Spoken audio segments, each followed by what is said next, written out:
It's time for another Kidsville at Home. It's May. May is Centennial Park month, and May is also an action. May is what is happening all over in your gardens, in your grass, in your yards, inside your house, in your potted plants. The May is everything growing. It's its potential. You may be able to do something. That's what's happening in your garden and in your yard.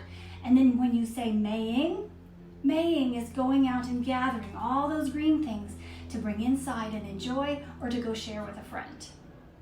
Now there are two traditions in May that we want to talk about. First, let's just check and make sure we know what month it is. M-A-Y, that's May. That's what we have. Now, the day before May, everybody goes through and does all the Maying to gather up different kinds of green things and flowers, and they go and they make a little basket to go share with a friend and put on their doorstep. This year, I recommend make a big basket and put it on your doorstep for everyone in the neighborhood to see. Here's a tip. We're going to have a download that you can find how to make something, but make a cone, put some flowers and greenery in it, make sure there's a handle on it of some sort, make that your May basket. A May basket is a tradition that people used to do. People all over the world have different traditions to celebrate the very first day of May. So on April 30th, people go around and gather in their yards and in their planters to find things that are growing to put inside of a basket and then go put on a door to celebrate everything that's growing for people to see. Here are some samples. A cone, I've made one out of a see-through plastic, some paper, wrapping paper even works, or a grocery bag, and then you decorate it and make sure it's special, just for you. Now another way to get ready to celebrate the Maying, remember Maying is going out and gathering all the flowers and greenery that are growing outside. And another way to play Maying or to practice your Maying is take flowers. I've cut some flowers out of just a mailer that came to my mailbox. And I could go and take a basket and go gather a flower, and I am Maying in my May basket. This is good for every age. Now that works. You can use anything else to gather too. Lids on a bottle cap, lids from a bottle cap, or if you have some, or if you want to get some, I have cheap dollar store flowers that have the tops that just can come off. And you can take those and scatter them around. It's a good hunt and find activity. And again, it can happen over and over. For our story today, I have found a story that is exactly 100 years old.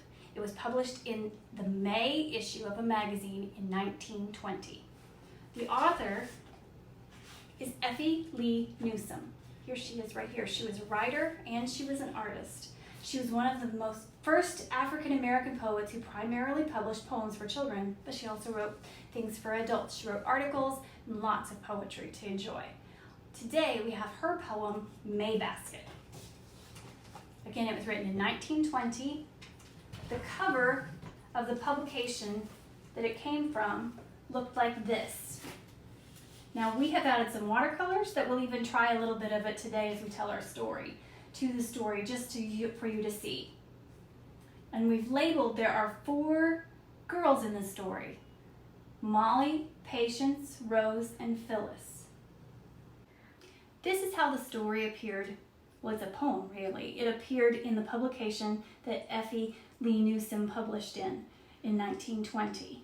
She did the artwork all around it, and then it had the words printed. Now I have reprinted the words for us to be able to see today. But it says May Basket, and that's the poem. Now we're going to use for our prop for this poem today, this big basket of just greenery. May Basket by Effie Lee Newsom. Hey-o, May-o, such a May basket for all who would ask it. Fragrant, fresh wood mints mixed here in all tints. Here's what a wood mint would look like. A gauzy bright throng that cardinal spring mirth called up from the earth to realms of sweet song as sunlight calls dew when night hours are through. Here's a cardinal.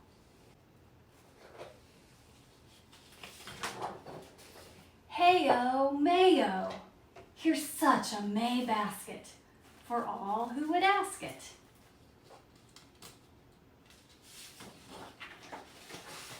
Shall Molly receive it, since she helped to weave it, the streamer of fern?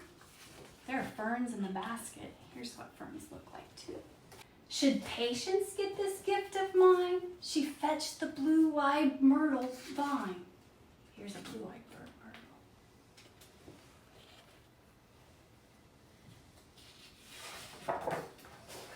Or maybe it should go to Rose, since she showed where the wild phlox grows. You probably have wild phlox that grows a lot in your garden. Down low on the ground. A secret Phyllis never knew, although she found the meadow rue and found these ferns like laces fine to flutter from this gift of mine. Here's the meadow rue.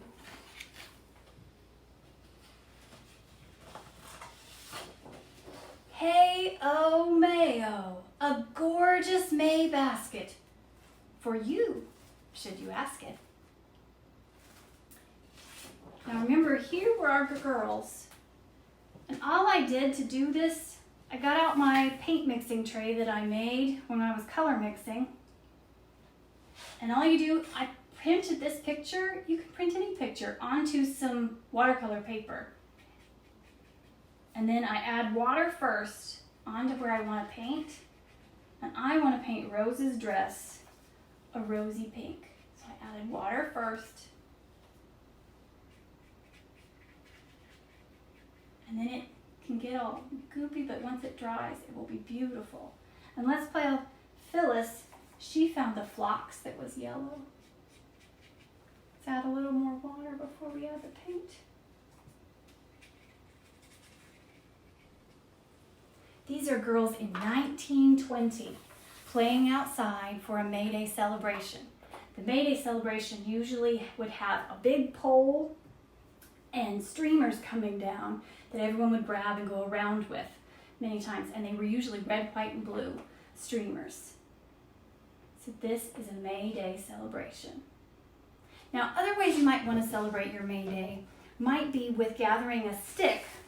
Now, in this lovely basket, we have some sticks gathered. This one was all twisty, like fingers all coming together. I thought it was great and it's easy to hold on to. Or you could use a cardboard tube. This can be your pole that you can have. I say decorate a stick or a pole to be your May pole and use it for celebrating and for telling the next bit of our story today. So I gathered some string and some ribbon. Now I had cut up a bunch of t-shirts, so I'm using t-shirts for my string, and in our history lesson for today, there will be yellow ribbons and banners. So I want some yellow ribbons on the end of this. I want some greenery. I'll wrap some twine around it. Maybe a little bit more, but for now, you get it. You could decorate it however much you want. Then you can march around on May and celebrate with a walk. Now, why would I say celebrate May Day with a walk? There's one more thing in history to celebrate. Remember, we celebrated 100 years ago our story being written. And 100 years ago, also, women got the right to vote. And there is a woman in Nashville history that's very important to our suffrage, Anne Dallas Dudley. Now, she started in 1914, which is more than 100 years ago. 1914, she organized the first Tennessee May Day Parade. It was on the first Saturday of May. So the first Saturday of May in 1914, people decorated with yellow banners on their cars and on their outfits, men and women and children, and they all celebrated that they wanted people to know they wanted women to get to vote. Now, it didn't happen that women got the right to vote till 1920, but in 1914 they started, in 1915 they walked and had a parade, and in 1916 they had a parade. And guess where they went? They went from the Capitol steps to Centennial Park. Centennial Park hosted everybody with their yellow banners and their celebration of what they wanted to tell people they cared about. Like how you can. You can make a big maypole with a stick with some different flowers and greenery and ribbons and celebrate something you care about. Walk to the end of your street. Walk down the stairs from your apartment. Just get out, enjoy the day, the first Saturday in May, and remember that other people have told what they cared about too. I'm excited to hear what you guys care about, how you are celebrating the Maying of May, the Centennial Park month, which is May, and this month that is about things growing full of potential. And we are gathering it together. See ya.